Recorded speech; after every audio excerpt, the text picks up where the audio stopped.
Selamat pagi saudara kasih dalam Tuhan, kiranya kasih setia Tuhan terus memberkati kita dan kita selalu dikuatkan oleh Tuhan. Saudara kasih dalam Tuhan, ketika kita belajar kitab Wahyu, khususnya ketika kita bertemu dengan 7 jemaat yang diceritakan dalam kitab Wahyu, kita akan mendapatkan gambaran keadaan jemaat pada waktu di kitab Wahyu ditulis, dan itu juga menjadi pengajaran jemaat untuk masa kini. Ketika kita membaca Wahyu pasal 2 ayat 1 sampai dengan 7, dan kita berjumpa dalam satu hal yang sangat menarik, yaitu di ayat 4. Namun demikian aku mencela engkau, karena engkau telah meninggalkan kasihmu yang semula. Sebelumnya di ayat 1 sampai dengan 3, sebelumnya itu adalah berisi puji-pujian terhadap jemaat Efesus tentang keberhasilan mereka. Karena mereka melayani Tuhan dengan sekuat tenaga, melayani Tuhan dengan jerih payah yang luar biasa, melayani Tuhan dengan sungguh-sungguh, dengan kualitas yang luar biasa, melayani Tuhan sampai dengan rela mati dan menderita bagi nama Tuhan.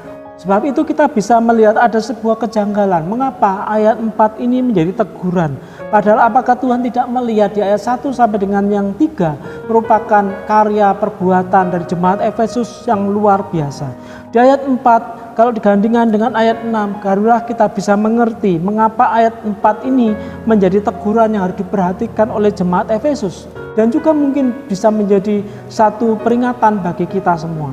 Di ayat 6 itu adalah satu perkataan seperti ini. Tetapi ini yang ada padamu, yaitu engkau membenci segala perbuatan pengikut-pengikut Nikolas yang juga aku benci. Sehingga ada satu bagian yang dimaksudkan oleh Tuhan di sini adalah Tuhan juga senang sikap daripada jemaat Efesus yang membenci perbuatan-perbuatan pengikut-pengikut Nikolas. Tetapi di ayat 4 itu adalah satu bagian kegagalan daripada jemaat Efesus, yaitu apa? Mereka menyamakan antara perbuatan-perbuatan orang berdosa dengan orang berdosa. Mereka lebih condong membenci orang berdosa, tetapi juga membenci perbuatan-perbuatan orang berdosa. Tuhan juga sangat senang kalau orang Kristen itu membenci perbuatan orang-orang berdosa. Berarti apa? Orang Kristen tidak menjadi toleransi terhadap perbuatan-perbuatan dosa. Tetapi Tuhan mengingatkan bahwa orang percaya tidak boleh membenci orang-orang berdosa. Sebab itu ada beban yang harusnya sama seperti Allah mengasihi orang berdosa, dan kita adalah juga pernah menjadi orang yang berdosa. Sebab itu saudara kasih dalam Tuhan, dalam hidup kita menjadi hal tindakan yang harus nyata. Ketika kita berjumpa dengan saudara-saudara kita yang jatuh di dalam dosa, bukanlah membenci mereka juga, tetapi membenci perbuatan-perbuatan mereka. Sebab itu ada tindakan yang harus kita nyatakan sebagai bentuk mengasihi mereka, adalah memberikan nasihat, berusaha menjadi teman untuk mengingatkan, berusaha menjadi sahabat yang selalu membawa mereka dalam pertobatan kepada Tuhan. Bukan menisikan, bukan mengucilkan, dan bukan menghindari mereka, tetapi berusaha mencari mereka supaya dapat dibawa kembali kepada Tuhan. Mari hidup kita merenungkan nasihat Tuhan ini. Semampu kita, sekuat hidup kita melayani Tuhan, tetapi ternyata kita menjadi orang yang membenci saudara kita, maka itu menjadi sesuatu yang tidak boleh ada pada kita.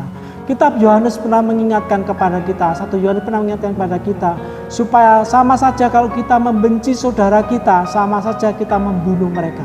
Sebab itu biarlah kita akan memberikan kesempatan yang luar biasa, kesempatan di mana setiap saudara yang jatuh di dalam dosa itu mampu punya waktu yang kita sisihkan dengan baik supaya mereka dinasihati oleh Tuhan melalui hidup kita. Mari kita akan berdoa. Biarlah kasih anugerah Tuhan, hidup kami memiliki kasih yang sama seperti Tuhan mengasihi kami. Oh, dulunya kami adalah orang berdosa.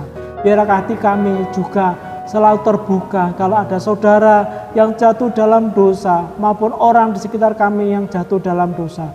Biarlah kami mau mengingatkan mereka, kami mau bawa mereka balik kepadamu, mengalami persekutuan kembali dengan Tuhan, supaya mereka berjumpa dan menikmati kasih-Mu kembali. Terima kasih ya Tuhan untuk segala kebaikan kasih-Mu. Dalam nama-Mu Yesus Tuhan kami bersyukur untuk segala kebaikan Tuhan hari ini. Amin.